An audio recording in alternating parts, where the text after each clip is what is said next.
এই ফুল গাছটির নাম আমি জানি না, তবে মেয়েকে যখন স্কুলে নিয়ে যায়, সেই স্কুল যাওয়ার পথে একটা মন্দির পড়ে, কালী মন্দির। সে কালী মন্দিরের পাশেই এই গাছগুলো আমি দেখতে পাই। হ্যাঁ, হয়তো ওই মন্দিরেই কেউ হয়তো এই গাছটি লাগিয়েছিল, এর মাদার প্লান্ট। সেই মাদার প্লান্ট থেকেই প্রচুর ফুল হয়তো এই গাছে সেই বীজ পড়ে হয়তো আশেপাশে হয়েছিল। আর আমি এই গাছটি তুলেছিলাম ঠিক মন্দিরের পেছনের দেওয়ালটা থেকে।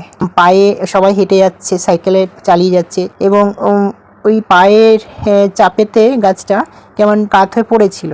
তো আমি এই গাছটিকে দেখো তুলে নিয়ে এসেছি। তো এটা ফুল গাছ আমি জানি, তবে এই ফুলটির নাম আমি জানি না।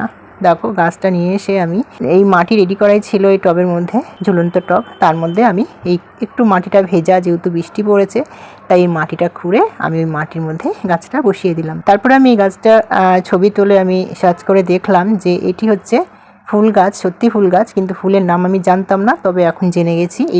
এই গাছের ফুলগুলো খুব সুন্দর দেখতে, অনেক রকম কালারের হয়, তবে এটা কি রঙের হবে জানি না। এটি হচ্ছে রুইয়েলিয়া ফুল গাছ।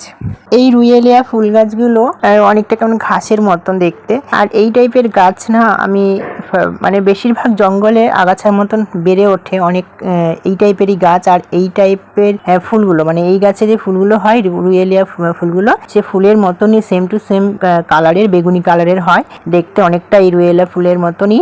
জঙ্গলে কিছু গাছ এরকম থাকে সেম এরকম দেখতে, কিন্তু সেই গাছ কিন্তু এই গাছ না। ঠিক আছে, আমি অনেক ভেবে চিন্তে নিয়ে এসেছি, এবং সেই গাছ যেগুলো জঙ্গলে থাকে সেই গাছের পাতাগুলো দেখেছি, সেই পাতাগুলো একটু পাতলা হয় এবং একটু চওড়া হয়। আর রুইয়েলিয়া ফুল গাছ অনেকের কাছে আছে, দেখো তাদের সাথে মিলিয়ে দেখো, এর পাতাগুলো একদম সরু সরু এবং একটু মোটা। তো এটাই হচ্ছে রুইয়েলিয়া ফুল গাছ। এগুলো ফুলগুলো খুব সুন্দর হয় দেখতে।